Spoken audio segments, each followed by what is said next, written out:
What is up, guys? Wrestling Premiere is here. When we talk about guys that had potential but never realized, we always talk about the same damn guys. Carlito, Mr. Kennedy. But every single time I forget to mention this guy, Teddy Hart. If he kept his ego and behavior in check, he'd be in WWE right now for sure. Hell, if he managed to change himself only a few years ago, he would be in All Elite Wrestling right now. It's a shame talent like that is squandered. He evolved backwards. This video is about one of the last guys to come from the Hart dungeon, Teddy Hart. For years now, I've heard some legit wild stories about the guy. And every once in a while, you'd hear there's a warrant out for him or something. Hell, there's even a damn Twitter dedicated to his arrests. If I forget a story, just comment it down below because there's a bunch of stuff this guy did.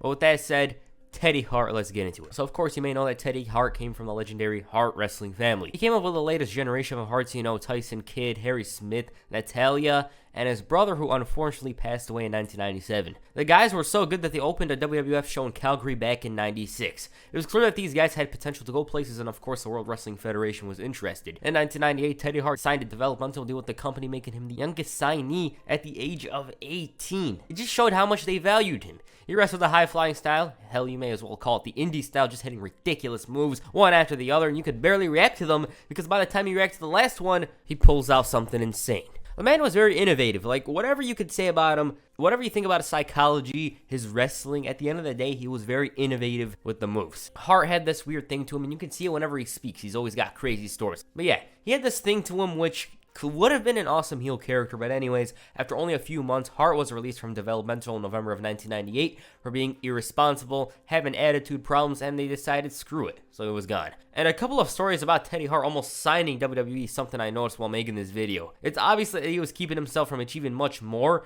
At the same time, the company was interested in him. Well, like I said, they weren't going to risk it. Following this, he made a few appearances for TNA and Ring of Honor in the early 2000s, and this is where things get crazy. On November 1st, 2003, at Ring of Honor's main event spectacle show, Teddy Hart teamed up with Jack Evans in this huge scramble steel cage match. The match goes on as planned. Hart and Evans hit the sickest looking dives, especially Evans, who hit a double moonsault, but afterwards, Teddy Hart decided to do the most random thing. So this was when the match concluded, I should know. He knows everything that happened beforehand and hits a moonsault. He claims that this was an honor for Owen Hart, he does in the beginning and end of his matches, and despite the fact that he jumped off a 20-foot cage, which he claims is 30 feet, he no sold in favor of hitting a couple of moonsaults on other wrestlers. Hart did so many that he vomited in the ring. Footage of this was on the internet for a while, but I couldn't find anything, and Ring of Honor has it edited out. The Carnage crew felt disrespected by this and tried giving him a beating that will force him to sell it, but he didn't and continued with the flips, and because of this, Samoa Joe, especially Samoa Joe, was fuming. He saw enough. And along with the Ring of Honor roster, they pulled a Phillip Banks and booted him out of the building. The guys felt disrespected. He was no selling stuff. Add to that, hitting dangerous spots without any concern for his fellow wrestlers. Yeah, he was gone. Hart claims he hit those moonsaults because the fans weren't getting their money's worth. And because of this, CM Punk tore into him on a blog post back in 2003. At the same time, Hart in an interview, a radio interview at the time, said that his match was one of the greatest in wrestling history. And so because of this,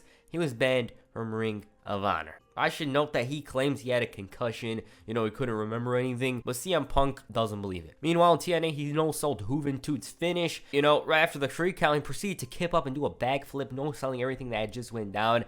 But he was eventually released in February of 2004 after a little altercation with CM Punk. So the story goes, Punk was leaving this cafe, whereas Hart was entering. He bumps into him with a smile on his face and asks Punk to step outside. Punk slaps him and he cries. I don't know if this is true. Hart attempts to make a shot, but Punk delivers a knee to the gut. He ends up pulling CM Punk's hair and delivers a haymaker, and Hart actually managed to win the fight as a former TNA official claims. Teddy also bragged about it as well in several interviews afterwards. Because of the fight, Teddy Hart was released from his TNA contract, whereas Punk left after the RF video thing came to surface. Following this, Teddy Hart continued wrestling on the indies and even had a tryout match with WWE, but nothing came out of it. He ended up being a part of MTV's new show, Wrestling Society X, which I will definitely dive into in the future. Hart was involved in a couple of memorable spots, including the exploding death match, a moonsault off the top of the cage which hurt his knee, and after Wrestling Society X was canceled, WWE took an interest in signing him, and in July of 2007, they did just that. He was sent down to Florida Championship Wrestling, where he formed the Next Generation Hart Foundation with Harry Smith,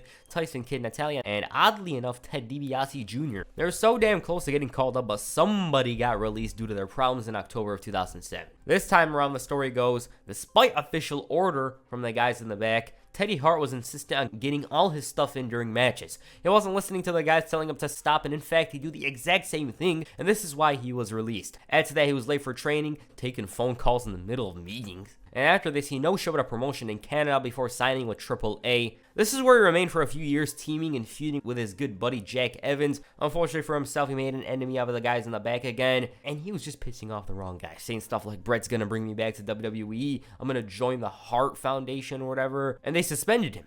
He didn't return until 2012, but would get fired shortly afterwards. During his time away, he worked in Escort services as a security driver, and during his time on the job, 2 women ended up accusing him of sexual assault.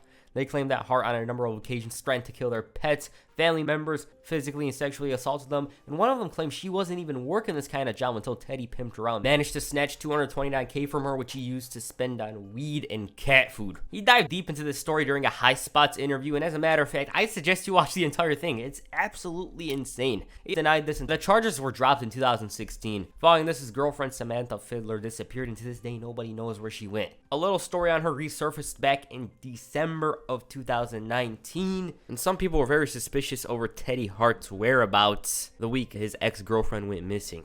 A couple of months later, Hart was arrested for driving under the influence. He was charged with DUI, evading arrest, and stealing a car. Add to that, assaulting a disabled child. And because of this, he spent 6 months in prison. That's what Teddy Hart claims during the Talk is Jericho podcast. Following this, it seemed like he was rebuilding his life around joining Major League Wrestling and forming the new Era Hart Foundation with Harry Smith and Brian Pillman Jr. He had a bunch of people rooting for him to turn his life around, and Hart was enjoying a career resurgence of sorts. He captured the MLW Middleweight Championship and was having some decent matches. Then in typical Teddy Hart fashion, something happened.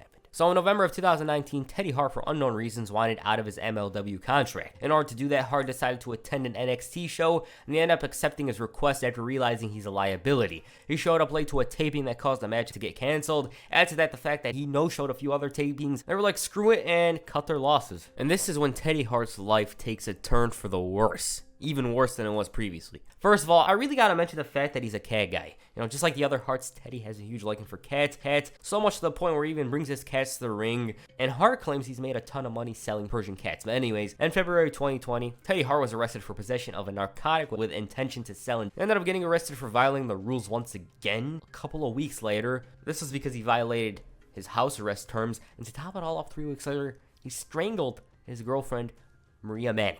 An independent wrestler by the name of Ace Montana had to pull out a gun in order to get rid of Hart, and he choked her out. That's what the reports say. Of course, Hart was charged with this, and he was facing up to 5 years in prison, but Maria dropped the charges and essentially made Ace Montana look like the villain. The house arrest violation got him 10 days in prison. There's a couple of other videos on their channel that I prefer not to show, where they're doing some wild stuff. A bunch of them were privated, however, and if that wasn't bad enough, an independent wrestler by the name of Machko accused him of physical abuse. She detailed the horrific details back in June of 2020, but not much came out of it because this was during the Me Too movement thing, where a bunch of wrestlers, including David Starr, Joey Ryan, got exposed. The things were at an all-time low for Teddy Hart. You know, nobody would touch him with a 10-mile pole. To make matters worse, he was arrested on October 23rd of last year in Fort Worth, Texas. This time around, he was arrested for injuring a disabled child and for possession of a controlled substance. Now, I gotta mention the fact that this all stemmed from the New Year's 2017 incident. By the looks of it, he violated parole and was jailed again.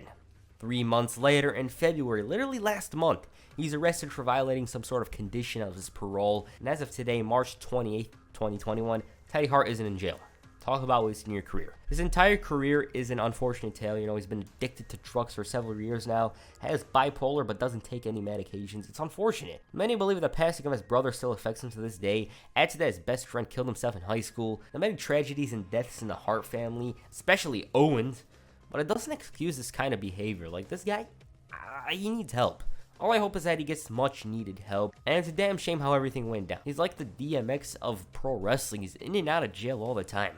In ring, he's pretty damn good, and of course he lacks the psychology, instead opting to hit a bunch of flips for no reason. That could have been worked on. I mean, his uncle was one of the greatest psychological workers in pro wrestling history. And yeah, that's the Teddy Hart story. My personal opinion, this guy needs help. He's doing some insane stuff. Who knows, it might be worse in the future. Like, this guy, he needs help. He could have been a damn good talent on the WWE roster. Hell, he could have even made it to AEW, but he's too much of a liability. This stuff that he's doing is insane.